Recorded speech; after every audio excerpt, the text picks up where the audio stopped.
Alright, another session at the Lodge Card Club located in Round Rock, Texas. At the moment there were no 2-5s available, so I bought in for 1,000 at the 1-3 game. There were two 1-3 tables available, and the other table was definitely better than the one I was. Most people in the other table were standing up, screaming, having fun, and there were a lot of players that I already played in the other table that I knew that were not that good. So the moment I sat at this 1-3 table, I already asked for a table change to go to the other one. No matter your level of game, if you go to another table that there are worse players for the same stakes, your win rate will definitely be better than in a table that there are better players. And table selection does make a difference at any player's win rate, and let's see how this session goes. First hand, I'm in the cutoff with pocket 8s, under the gun straddles 6, +1 straddles 12, I raise to 35, only +1 calls, we go heads up to the flop, which comes Jack 9-7 rainbow. He checks to me, I know I'm winning most of the times here, I decide to c-bet 25, little less than a third of the pot. He calls, turn is a 6, I'm open-ender and the pocket 8s might be enough here already. He checks to me and I decide to check back to control the pot.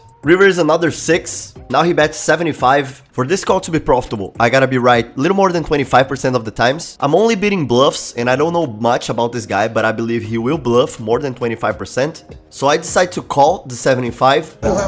He shows 9-6 offsuit, making a full house in the river and winning the hand. I buy in for $100 more to go back to 1,000. Second hand, I see black aces. I'm in the under the gun. I open raise to 15, cutoff 3 bets 45. Cutoff is the same player from last hand. I'm gonna 4-bet for sure. I believe he's gonna be calling me pretty often here. So I decide to 4-bet as big as I could in a way that I believed he would call pretty often. So I make it 150.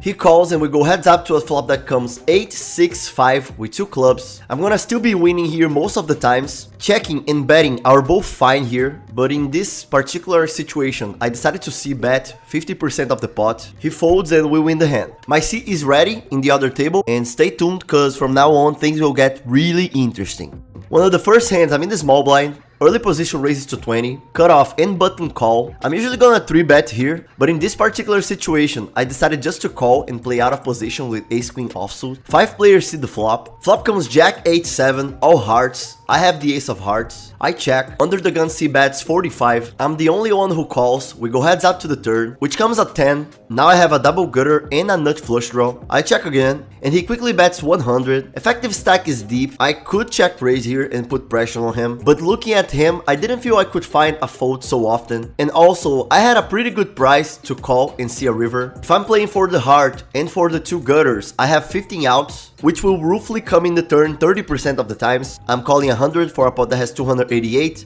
plus implied odds of me hitting the flush or the gutter and betting, let's say, half pot. So I bet 190 and he's gonna call a couple times. So let's say $288 plus 125 more. Sorry if that's too complicated for some of you guys to understand, but sometimes that's the way I think about poker. I just do a crazy math inside of my head and try to get to the best decision I can. And in this case, I believe it's a call. So that's what I do. I call. We missed the river. I check again. How much you got left? This guy was a table talker. That was the first hand I played with him, but he kept talking and talking most of the hands. You debating to raise the turn? Is that what you're thinking? Forget it, I check. Whatever. I miss it. I miss it. He checks back and we lose the hand. I buy in for 200 more. And here's the first bomb pot of the night. People in Texas love bomb pots, and many of them burn money on bomb pots. So if you play in Texas and you are decent at bomb pots, I highly recommend you to play those hands, because there are many players that make a lot of mistakes, and you will see many of those mistakes on this session. My first bomb pot of the night, I got an amazing hand. Ace is double suited. The flop is even better. I have a nut flush on the upper board, nut flush draw in the lower board. I also have open ender in the lower board. I'm huge here. Pot. I bet pot for $80. Middle position and other 2 players call. We go 4-way to the turn. I still have the nuts in the upper board, and I don't get help in the lower board, but I still have a nut flush draw there. Pot.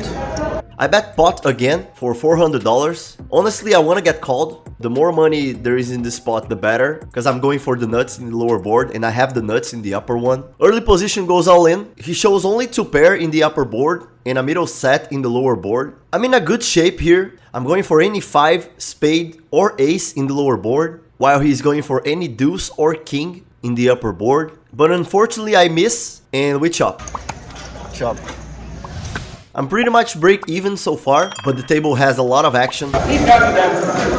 This next hand I'm in the middle position with ace-10 offsuit, under the gun limps and I raise to 16, 5 players call, so we go 6 ways to the flop, which comes an amazing one, ace-10-7 rainbow. I got top 2 pair, I see bet half pot, only small blind call unfortunately, turn is a blank, a deuce of hearts, he checks to me and I'm gonna keep betting here, I choose to go half pot again and he folds. Next hand I got ace-king offsuit from the under the gun, I open raise to 15, middle position who is the same table talker from other hands, 3 bets to 45, button and small blind call, which is great, I'm gonna 4-bet here, we're playing 1400 deep, and I don't wanna give a good price for him, so I 4-bet a little larger than usual, I make it 250, he quickly asks how much I got behind, and I let him see my stack.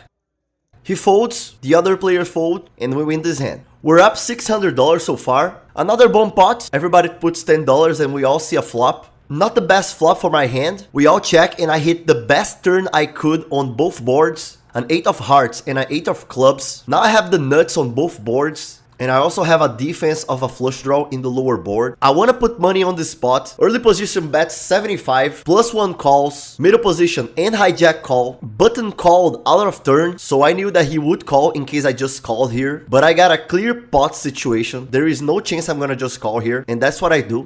Pot. 470. I bet pot for $470. Button folds. Early position goes all in. The cap is $500 on bomb pots, so that's the most we can bet on this street. Hijack calls, and of course I'm gonna call here. You guys wanna show or to be fun? No. We all show our hands. The dealer hits the river pretty fast, so we couldn't even understand the situation we were up against, but we were in a great spot for sure. River in the upper board was great. In the lower board was pretty bad. An ace of hearts. Straight. Straight, Okay. straight. Straight, straight. I beat him on both. I don't know this guy. Yeah. Yeah? Okay, so 7, 8, 9, no 10 in the hand.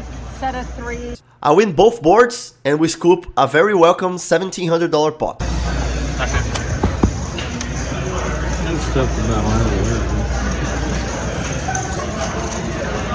Winning around $2,000 for now. You already know what this sign means. The table is great, people are having a lot of fun and playing way more hands than they should on bomb pots and hold'em, and I got the biggest stack at the table to be able to take advantage of that. The table is filled of great people as well, really polite and having fun, which is really nice and great for the game.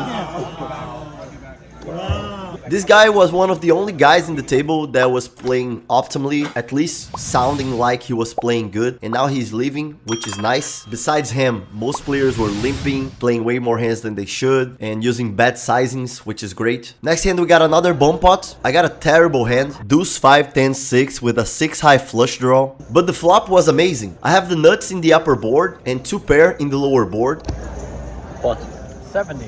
I decided to bet pot for $70. 4 players call. We got 5 players. I don't have the nuts in the upper board anymore, but I got a full house in the lower board, followed by a straight in the upper board, which is a pretty decent hand. And here I decided to check, which honestly now I feel that versus those players I shouldn't do it. I should have bet pot most likely, but I checked and everybody checked back. Both rivers don't change much. I still have a great hand and I decided to check again, which personally now I feel it was a mistake again. But cut off bets 175. The reason why I did that back at the time was because I didn't have the nuts on any board, and when you play PLO bomb pots, you usually want to go for the nuts, but versus those players that were pretty bad at bomb pots, I believe the best option was to bet for value in the turn or the river, but thankfully cut off bet 175 after I checked. Early position calls, low jack calls, and I decided only to call as well, which now I think the best option was to shove for $500, which is the max, but it's too easy to say now because I know the showdowns that they had. I show my hand, we win another bomb pot again, but it's important to say that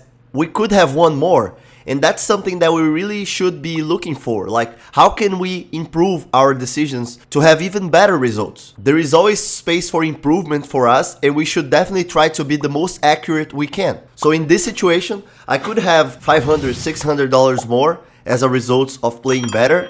I didn't, but hopefully next time I will make a better decision and I will be able to extract the most value I can from the hands that I'm beating, and we win the hand. Oh yeah. I don't have the nuts on any board and I win both boards. I got more than 4,000 in my stack and I changed seats to get a better table footage for you. A great guy from the lodge also took this really cool picture for me. Thanks a lot. A few hands later, I win another bomb pot. One where I had middle set in one board and 2 pair in another one. This pot had like more than $800. Next and last hand of this episode, I get ace king offsuit from the button. Under the gun straddle 6. Early position raises to 25. He was one of the loosest guys in this table and I knew I was crushing his range from here with ace king. I 3-bet to 85. Small blind calls, which is great. Early position calls as well, so 3 players see the flop, which is one that I miss. 10-5-5 with 2 clubs. I got no club in my hand. Early position leads to $30. This sizing is too small for me to fold just yet. That's like 11% of the pot, so I call. Small blind calls as well. And the turn comes an ace of hearts. And now early position bets 150. And this sizing made me feel kind of bad because now that the ace came, he probably knows that this ace is really good for my range. So why would he bet way bigger now than he bet in the other street when an ace comes? Now I'm feeling I might be losing this hand, but there's nothing I can do besides calling here and evaluating the river. Especially because there are 2 flush draws in the board. So he could have a flush draw, even though I don't think he has. So that's what I do. I call. Small blind folds. River comes a jack of spades. Now he bets 300. And as I said there, nothing I can do. Of course. There's nothing I can do. I'm not gonna fold here, ace king. He shows 7-5 suited or offsuit. I don't know, but I know that he has 7-5 and he wins the hand. Open raising and calling my 3-bet pre-flop, hitting trips and extracting good value for me. At this moment, I remember that many rags at the lodge just realized that the table was amazing, especially when they saw my stack. One of the guys was the one in the other side of the table. Another one of the rags was this guy right here. And I said, you know what? I already won like $2,700 today. I'm playing for like 4, 5, 6 hours here and I felt like it was time to go. I could definitely keep playing and most likely I would make more money in this table, but I decided to stack my chips, go home and book the biggest win I had at the lodge and in Texas over the last 10 days I was playing. I made a lot of friends in this day, which is really cool. It is not every day that you win a lot and make a lot of friends. Usually when you win, people take it personally. I don't, but many people do, and honestly I understand. Some people are just not able to separate the game and the personal part of making friends inside poker. If you don't know, in the beginning of my career, my friends made a lot of fun of me that people didn't like me at the table. I feel like that happened because I was too competitive. Maybe I was not wise enough to be able to be polite and at the same time be a good poker player. Many people that were older than me really didn't like me in the city I was born. Just as an example, in this picture, 2 out of those 3 guys by my side kind of didn't like me. The other guy that actually liked me, he also made fun of me that nobody liked me. Like, this really happened at the beginning of my career. Many players talk bad things behind my back and I just knew because my friends told me that at the time. But that was like 10 years ago, you know. I was a young guy that didn't know nothing about life and I feel like none of us is born ready to be able to make money and be polite and nice at the table. And there's another thing I would say, that if people at the table kind of don't like you, that sometimes is a good sign, you know, because usually playing versus good players is annoying. So if people are annoyed by you, that usually has a reason why, and sometimes this reason is because you're a good player. But right now, thank God, I'm able to actually play good poker and also be polite and be nice at the table. But that only came after a lot of poker, a lot of experiences, a lot of mistakes I made and situations that I learned how to be wiser. And we finished this session winning $2,700 in 7 hours and 20 minutes of game. I hope you enjoyed this episode. If you did, don't forget to hit the like and subscribe to the channel. The mission of this channel is helping you become a better poker player, and see you guys next time.